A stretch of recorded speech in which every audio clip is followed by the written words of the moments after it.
ভূমি অফিস এর পাশাপাশি রেজিস্ট্রি অফিসের পাশাপাশিও সকল রকমের কাগজপত্র সংরক্ষণ করা রয়েছে ব্যাংকের মধ্যে। কিভাবে রয়েছে আপনারা অনেকজন জানেন না।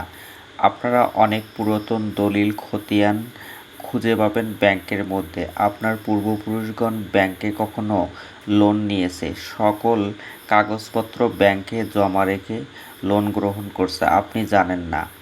অনেক ক্ষেত্রে ব্যাংক লোন মওকুফ করে দেয়, কিন্তু কাগজপাতিগুলো ব্যাংকে থেকে যায়।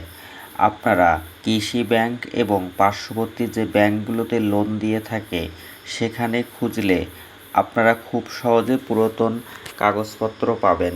আপনারা এখানে দেখতেছেন অনেক কাগজপত্র রয়েছে, অবহেলা অযত্নে নষ্ট হয়ে যাচ্ছে। কতজনার কত মূল্যবান কাগজ এখানে। লোন করেছিল, লোন শোধ করতে পারেনি, কিন্তু দলিল খতিয়ান সকল উল্লেখযোগ্য কাগজপত্র ব্যাংকের কাছে মর্গেজ নেওয়ার সময় জমা রেখেছিল।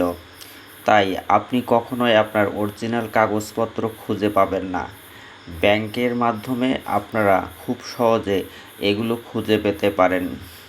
কোনো ব্যক্তি এই ধারণাটা দেয় না, শুধু কাগজের জন্য ভূমি অফিসে যায়, দলিলের জন্য রেজিস্ট্রি অফিস, সাব রেজিস্ট্রি অফিসে যায়। আপনারা অবশ্যই ব্যাংকে খোঁজ নিলে আপনাদের পুরাতন কাগজপত্রগুলো পাবেন।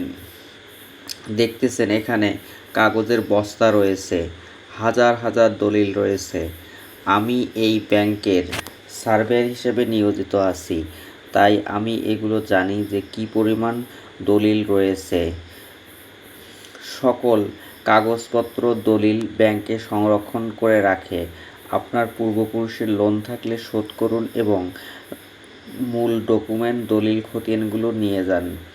আমি আপনাদের সঙ্গে ছিলাম আতিক হাসান মণ্ডল লেবু, সিভিল কোর্ট কমিশনার, জেলা ও দায়রা জজ আদালত গাইবান্ধা। আপনাদেরকে অসংখ্য ধন্যবাদ।